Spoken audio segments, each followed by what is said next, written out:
Oh boy, oh boy, oh boy. We've got stuff to talk about here, folks. What is going on? This is the Club of the Man 1993. Originally, I was going to go live for this video, but I then decided not to. This I'm going to pre-record and upload before I go take a shower, get rid of the beard, and review this past week's episode of AEW Dynamite, the go-home show for Winter is Coming. But guys, we had some big news happen yesterday. Some news that, under different circumstances, I would have been ecstatic about this. But because of the circumstances, I'm worried. I'm concerned. I don't know what is going on. But I just hope that Jeff Hardy is indeed okay. So, Sunday, I had heard that apparently, this past weekend, Jeff Hardy was in a six-man tag match in Corpus Christi. It was him, Drew McIntyre, and King Woods taking on the Bloodline in a six-man tag. Now, apparently, and I even watched the highlights, Jeff Hardy came out, was in the match for quite a long time, and he looked a little bit sluggish. He made a hot tag to Drew McIntyre, rolled out of the ring, and then wandered into the crowd. Security had to follow him. He never came back for the finish of the match. And I believe McIntyre and Woods won that match, pinning one of the Usos, I think it was, in that match. But Jeff never came back. The next day, we're being told that he apparently was sent home. And then, I think the only tweet I remember seeing was Matt Hardy saying he talked to Jeff, Matt Hardy, Jeff's real-life brother, and said Jeff was doing okay. Then, during the day yesterday, I get a text from one of my friends, and even saw it on Twitter, reported by, I think it was Shad Ross, that Jeff Hardy was released from his WWE contract. And apparently, the reason why, for the first time, it's not budget cuts. It's because he refused rehab. Is apparently the reason why. So, let's just talk about this. First off, as a late bloomer fan, Jeff Hardy, Edge, Matt Hardy, several other people, there was a lot of people that I felt like I really missed out on during, the Attitude Era, the Ruthless Aggression Era, all these different eras that even though they're, much older, probably not in as best of shape they used to be, Jeff Hardy was one person I would hope and I would get a chance to see wrestle, live. And I did. The past 4 years, were they all great? No. He took him some gold. He won, I think, the Raw tag titles when him and Matt returned at WrestleMania 33. They won the SmackDown tag titles before Jeff got hurt. Jeff did have a run with the U.S. title and the Intercontinental titles. So it hasn't all been a complete bust for Jeff. His worst times, of course, was this past year when he was on Raw and basically being treated like a freaking jobber.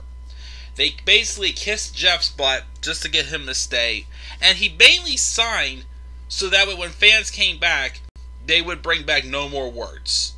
Which, they held the end of the deal. They did. It's just a shame that they did that when he beat Karrion Kross, and Karrion Kross' main roster debut, which to me not just only killed Karrion Kross, is what killed NXT. So, even though, of course, he never got really a shot for the world title. He was probably going to feud with Roman Reigns at some point for the world title before WrestleMania, I would say. It's where the build seemed to be. Or they could give him the Royal Rumble victory. He could have taken on Roman at WrestleMania, maybe, since it doesn't look like they're going to do him and The Rock at Mania this year. But the way how it ended, oh gosh. So we all know Jeff Hardy has a history of substance abuse, of addictions, alcohol, drugs, all of it. he again has had his issues over the years, and when he seems to be okay, he relapses.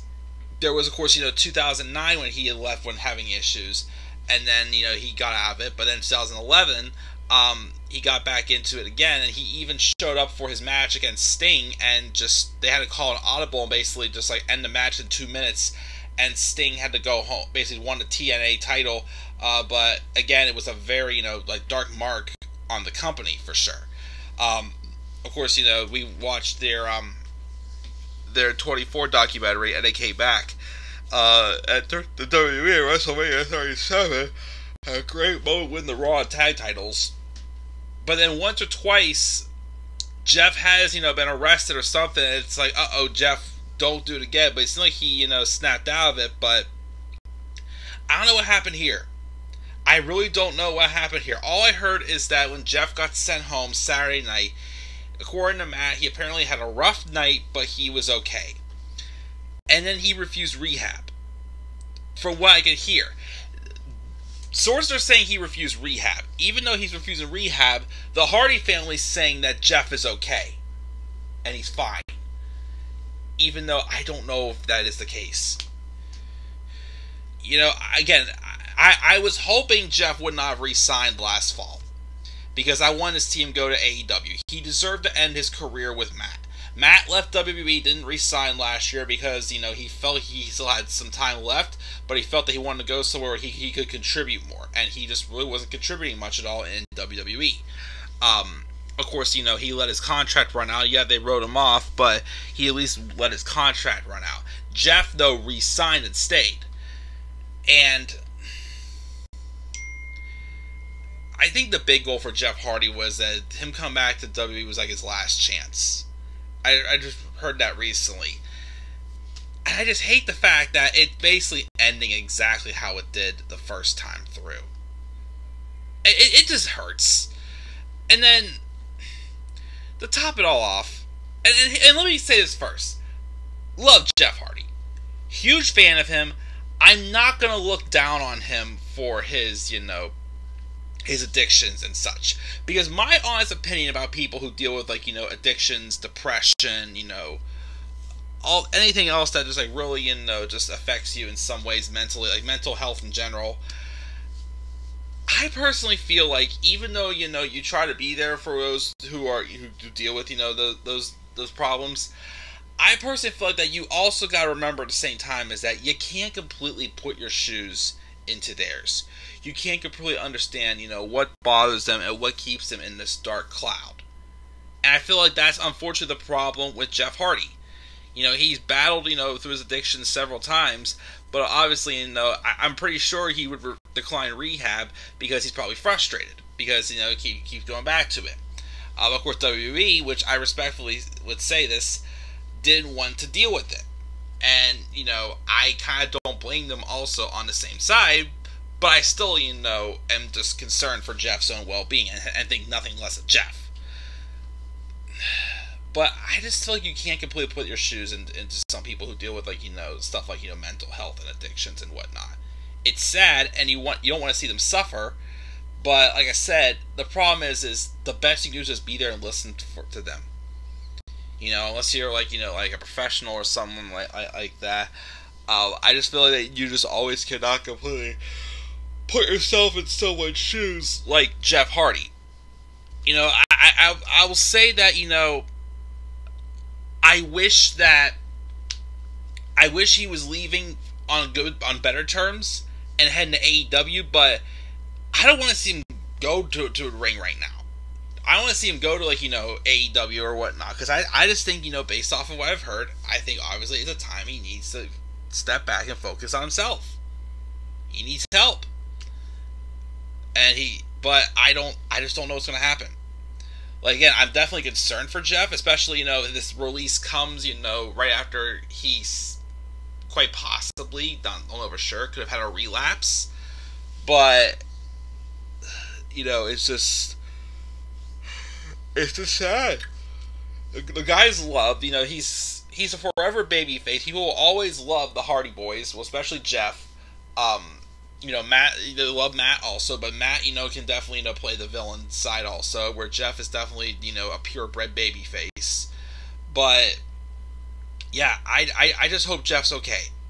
I just want Jeff to be okay. And if he does come back to wrestling, which I don't see him ever going back to WWE. He could go to AEW to be with Matt. But I really think it's time that we stop doing storylines based off of his, addictions and such. Because, it just really creeps you out, me especially, when, they basically, say that Jeff's going to snap and go back to it. And with how many times he has, unfortunately, it just makes the people look right. Like, if it was Sheamus, or if you was Samoa Joe, and they're trying to use his substance abuse issues to their advantage, it just gets uncomfortable because it's like, he's supposed to be one being cheered, he's still struggling, and, people, like, why are people going to be able to take him seriously, if he's going to, keep struggling, unfortunately. So, I think that we did make a good call with this, if something is going on with Jeff. I just wish that the second time around could have ended better for Jeff. Because you see those sort of people coming back and trying to, fix a wrong that was right at one point. Not saying that Jeff's career was bad, of course, first time around. Just it ended on not a good note. This is his way to end his career correctly. But now it looks like he's not going to get that. But I continue to pray for Jeff. I hope he stays healthy. I hope Matt continues, stay as positive and run the right path as he is also. And again, we'll just have to wait and see what happens, next with Jeff Hardy. But definitely wishing him the best of luck. He's in my thoughts and prayers. And I definitely, hope you guys would definitely have the hearts to, definitely pray for Jeff and support him in whatever he is dealing with. That's my thoughts on Jeff Hardy's release from WWE this past Thursday. What are your guys' thoughts on Jeff Hardy's release? Make sure to leave your thoughts down in the comment section below. Be sure as always to slap a like on the video and subscribe for more content to my channel. And follow me on Twitter as well at DemandAirboy93. Till then, guys, I'm checking out. I'll see you all later. Have a great rest of your night. And peace out, everybody.